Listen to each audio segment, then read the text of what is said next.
غلام عباس کے مشہور افسانوں میں سے ایک افسانہ آنندی۔ پہلی قسط۔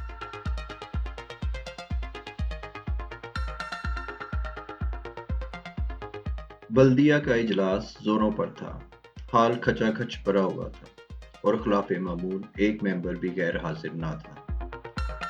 بلدیہ کے زیر بحث مسئلہ یہ تھا کہ زنان بازاری کو شہر بدر کر دیا جائے، کیونکہ ان کا وجود انسانیت، شرافت اور تہذیب کے دامن پر بدنما داغ ہے۔ بلدیہ کے ایک باری بھرکم رکن جو ملک و قوم کے بچے خیر خواہ اور درد مند سمجھے جاتے تھے، نہایت فصاحت سے تقریر کر رہے تھے۔ اور پھر حضرات، آپ یہ بھی خیال فرمائیے کہ ان کا قیام شہر کے ایک ایسے حصے میں ہے جو نہ صرف شہر کے بیچوں بیچ عام گزرگاہ ہے بلکہ شہر کا سب سے بڑا تجارتی مرکز بھی ہے۔ چنانچہ ہر شریف آدمی کو چاروں نہ چار اس بازار سے گزرنا پڑتا۔ علاوہ ازیں شرفا کی پاک دامن بہو بیٹیاں اس بازار کی تجارتی اہمیت کی وجہ سے یہاں آنے اور خرید و فروخت کرنے پر مجبور ہیں۔ صاحبان، جب یہ شریف زادیاں ان آبرو باختہ نیم اریاں بے سواؤں کے بناؤ سنگار کو دیکھتی ہیں تو قدرتی طور پر ان کے دل میں بھی آرائش و دل ربائی کی نئی نئی امنگیں اور ولولے پیدا ہوتے ہیں، اور اپنے غریب شوہروں سے طرح طرح کے غازوں، لیونڈروں، زرق برق ساڑیوں اور قیمتی زیورات کی فرمائشیں کرنے لگتی ہیں۔ نتیجہ یہ ہوتا ہے کہ ان کا پرمسرت کر ان کا راحت کدہ ہمیشہ کے لیے جہنم کا نمونہ بن جاتا ہے۔ اور صاحبان، پھر آپ یہ بھی تو خیال فرمائیے کہ ہمارے نونہالان قوم جو درسگاہوں میں تعلیم پا رہے ہیں اور جن کی آئندہ ترقیوں سے قوم کی امیدیں وابستہ ہیں، اور قیاس چاہتا ہے کہ ایک نہ ایک دن قوم کی کشتی کو بمر سے نکالنے کا صحرا انہی کے سر بندھے گا، انہیں صبح شام اسی بازار سے ہو کر آنا پڑتا ہے۔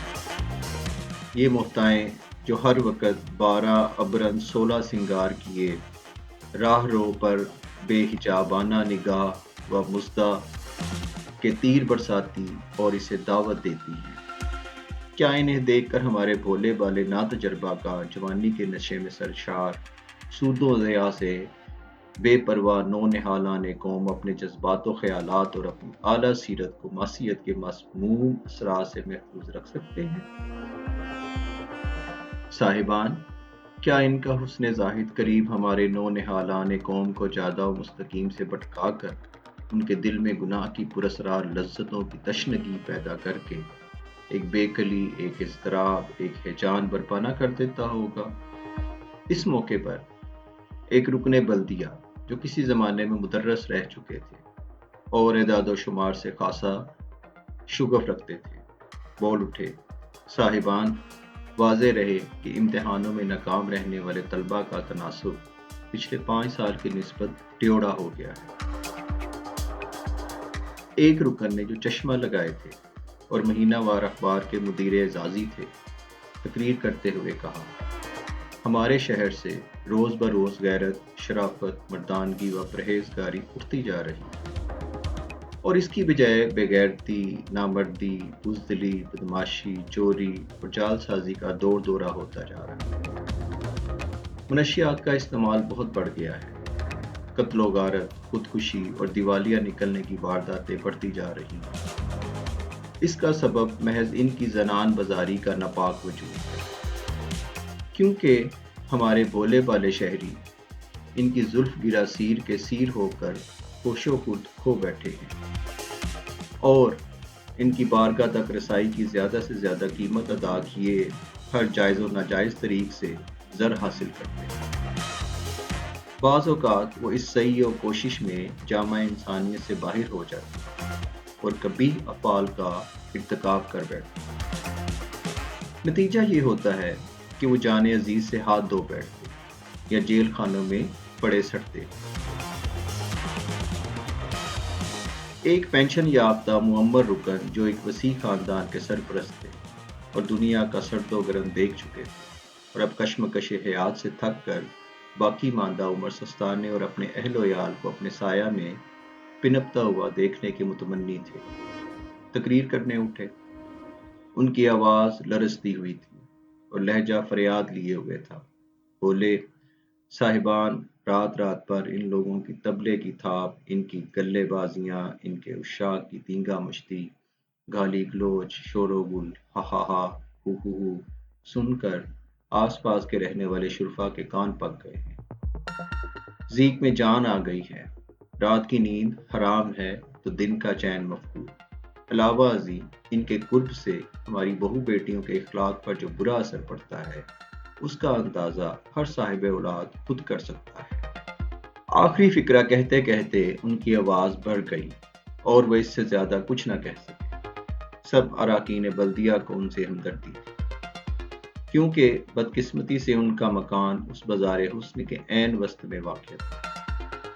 ان کے بعد ایک رکن بلدیہ نے، جو پرانی تہذیب کے علم بردار اور آثار قدیمہ کو اولاد سے زیادہ عزیز رکھتے تھے، تقریر کرتے ہوئے کہا، حضرات، باہر سے جو سیاح اور ہمارے احباب ہمارے اس مشہور اور تاریخی شہر کو دیکھنے آتے ہیں، جب وہ اس بازار سے گزرتے اور اس کے متعلق استفسار کرتے ہیں تو یقین کیجئے کہ ہم پر گھڑوں پانی پڑ جاتا۔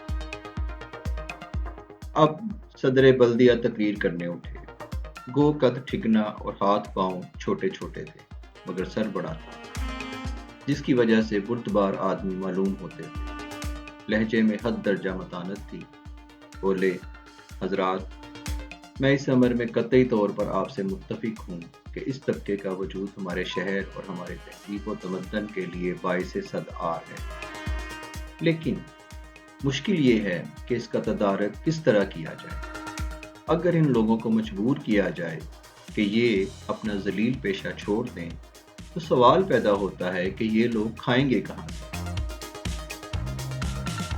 ایک صاحب بول اٹھے، یہ عورتیں شادی کیوں نہیں کر لیتی؟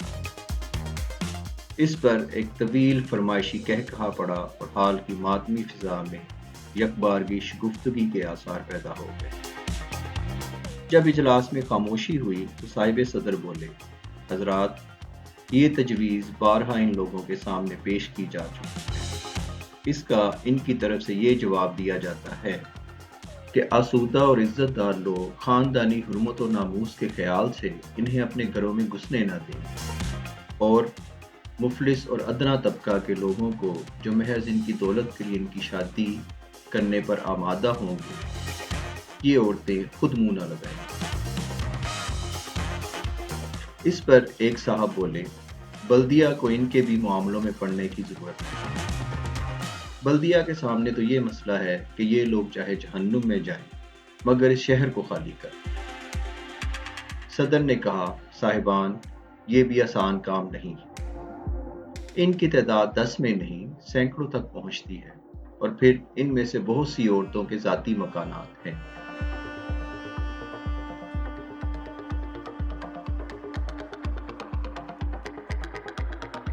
یہ مسئلہ کوئی مہینے بھر تک بلدیہ کے زیر بحث رہا، اور بالآخر تمام اراکین کے اتفاق رائے سے یہ امر قرار پایا کہ زنان بازاری کے مملوکہ مکانوں کو خرید لینا چاہیے اور انہیں رہنے کے لیے شہر سے کافی دور کوئی الگ تھلگ علاقہ دیا جانا چاہیے۔ ان عورتوں نے بلدیہ کے اس فیصلے کے خلاف سخت احتجاج کیا۔ بعض نے نافرمانی کر کے بھاری جرمانے اور قیدیں بھگتی، مگر بلدیہ کی مرضی کے آگے ان کی کوئی پیش نہ چل سکی، اور وہ ناچار صبر کر کے رہ گئے۔ اس کے بعد ایک عرصہ تک ان زنان بازاری کے مملوکہ مکانوں کی فہرستیں اور نقشے تیار ہوتے اور مکانوں کے گاہک پیدا کیے جاتے رہے۔ بیشتر مکانوں کو بذریعہ نیلام فروخت کرنے کا فیصلہ کیا گیا۔ ان عورتوں کو 6 مہینے تک شہر میں اپنے پرانے ہی مکانوں میں رہنے کی اجازت دے دی گئی، تاکہ اس عرصے میں وہ علاقے میں مکان وغیرہ بنوا سکیں۔ ان عورتوں کے لیے جو علاقہ منتخب کیا گیا وہ شہر سے 6 کوس دور تھا۔ 5 کوس تک پکی سڑک جاتی اور اس سے آگے کوس بھر کا کچا راستہ تھا۔ کسی زمانے میں وہاں کوئی بستی ہوگی، مگر اب تو کھنڈروں کے سوا کچھ نہ رہا، جن میں سانپوں اور چمگادڑوں کے مسکن تھے۔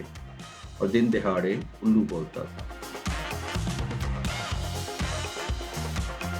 اس علاقے کے نواح میں کچے گروندوں والے کئی چھوٹے چھوٹے گاؤں تھے، کسی کا فاصلہ بھی یہاں سے 2-2.5 میل سے کم۔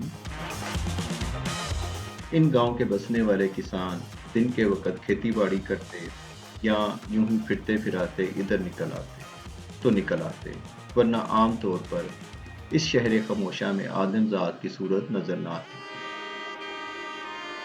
بعض اوقات روز روشن ہی میں گیدڑ اس علاقے میں پھرتے دیکھے گئے۔ 500 سے کچھ اوپر بیسواؤں میں سے صرف 14 ایسی تھیں جو اپنی اشاع کی وابستگی یا خود اپنی دل بستگی یا کسی اور وجہ سے شہر کے قریب آزادانہ رہنے پر مجبور تھیں، اور اپنے دولت مند چاہنے والوں کی مستقل مالی سرپرستی کے بھروسے بادل نخواستہ اس علاقے میں رہنے پر آمادہ ہو گئی تھیں، ورنہ باقی عورتوں نے سوچ رکھا تھا کہ وہ یا تو اس شہر کے شریف محلوں کے کونوں خالیوں میں جا چھپیں گی یا پھر اس شہر ہی کو چھوڑ کہیں اور نکل جائیں گی۔ جاری ہے۔